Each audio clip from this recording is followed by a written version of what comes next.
क्या जी कंप्लेन इहा हुई त उनखे इनविटेशन कोड मिली हुई, ख़बरूं इहे हलियूं त उनखे इनवाइट न पिए कयो वियो इन इजलास में। आउं सम्झां थो त ई न हूंदो, छाकाणि जेकॾहिं हुनजो हिकिड़ो मेंबर आहे त पोइ फॉर्मली त हुनखे जेको बि सेक्रेटरीट आहे उहा त हुनखे दावत इशू कंदी न। त मतिलबु घटि में घटि मुंहिंजे इल्म में इहा ॻाल्हि कोन्हे ऐं इहो हिकिड़ी अणथीणी ॻाल्हि आहे। छो त फेडरल हुकूमत पंहिंजे उन ॻिची में अहिड़ो छो हरूभरू शइ विझंदी? हीअ त हूअं ई न पिए अचणु चाहियो, हीअ दावत ॾेई छॾियो, पर न अचे त पाण हुनजो पॉलिटिकल स्कोर हिननि जो थींदो, गंडापुर जो या पीटीआई जो न थींदो। त मूंखे उहो ॻाल्हि एतिरी पोइ वज़नाइती कोन थी लॻे। ऐं हीअ आयो आहे त इहो हिकिड़ी सुठी ॻाल्हि आहे। ऐं उनखां पोइ जेको आहे सो इन घरू मामलनि वारे वज़ीर मोहसिन नक़वी सां मुलाक़ात कई आहे। उन सां जेको लॉ एंड ऑर्डर वारी सूरत हाल आहे ऐं बिजली ऐं लोड शेडिंग जा मामला आहिनि उन ते ॻाल्हियूं ॿोलियूं थियूं आहिनि। ऐं उनखां अलावा इहो बि थियो आयो आहे त यूसुफ रज़ा गीलानी साहब हुन बि चयो आहे त भई असीं ॻाल्हाइण लाइ तयारु आहियूं। यूसुफ रज़ा गीलानी पीपुल्स पार्टी जो सीनियर अॻुवान आहे ऐं सेनेट में जो चेयरमैन आहे, त उन हिसाब सां हुनजी हिकिड़ी वर्थ बीहे थी त भई ॻाल्हाइण लाइ असीं तयारु आहियूं।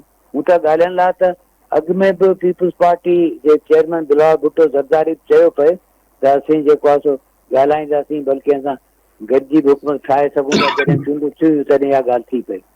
त ओवरऑल हिकिड़ी जेकॾहिं पॉज़िटिव ॻाल्हि आहे ऐं हीअ पीटीआई ऐं हुनजी जेका केपीके में हुकूमत आहे उहा वफ़ाक़ी हुकूमत सां गॾु जुड़े थी त थोरो हिकिड़ो शयुनि खे हलाइण में ऐं जेका हिकिड़ो सॼे मुल्क में बेचैनी या अदम इस्तेहकाम आहे उन में हिकिड़ी घटिताई।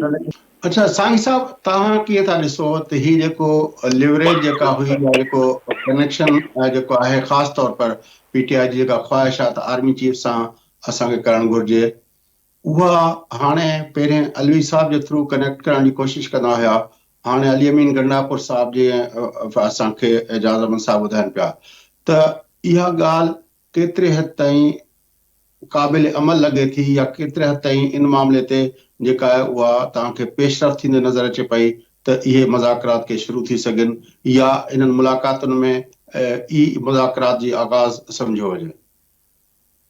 मुंहिंजे ख़्याल में इहो हिकिड़ी हद ताईं त हिनजी जेको एंट्री पॉइंट त थी सघे थी, पर मुकमिल तौर ते उहा नथी थी सघे, छाकाणि जो इहो अञा ताईं इहो इंडिकेशन अचणु बाक़ी आहे त पीटीआई चीफ जेको आहे उहो ॻाल्हाइण लाइ तयारु बि आहे या न आहे। ऐं ॻाल्हाइण लाइ तयारु आहे त पोइ कंहिंजे थ्रू ॻाल्हाईंदो? ख़ुदि पीटीआई जे अंदरि जेका ॻाल्हाइण तयारु आहे उहो अलवी साहब वक़्त खां वठी मैसेजिंग करे पियो, हा आर्मी चीफ मतिलबु सां ऐं पंहिंजो अस्करी क़यादत ऐं इंटेलिजेंस इदारनि सां ॻाल्हाइण लाइ त हू हर वक़्तु तयारु आहे। हा उहो आहे। मुंहिंजो असुल में ॻाल्हि इहा आहे त ख़ुदि पीटीआई जे अंदरि त ॿ टे ग्रुप आहिनि न। हाणे इहो गंडापुर साहब कंहिं हिकिड़े ग्रुप या लॉबी खे रिप्रेज़ेंट करे थो, आरिफ अलवी साहब ॿिए कंहिं लॉबी या ग्रुप खे रिप्रेज़ेंट करे थो, बैरिस्टर गोहर टे खे करे थो, होॾां जेके पार्लियामेंट में वेठल आहिनि दोस्त उहे वरी पंहिंजे हिसाब सां। त हाणे जेको पीटीआई चीफ आहे उहो कंहिंजे थ्रू ॻाल्हाइण चाहे थो या कंहिंजे थ्रू उहा जेका आहे सा शइ थिए थी, त हितां खां इहा ॻाल्हि खुली सघे थी। पर आउं नथो सम्झां त को गंडापुर जे थ्रू ई पीटीआई चीफ को ॻाल्हियूं मुकमिल करण लाइ या उनखे को छा था चवनि त अॻिते वधाइण में को उन ते को भरोसो कंदो।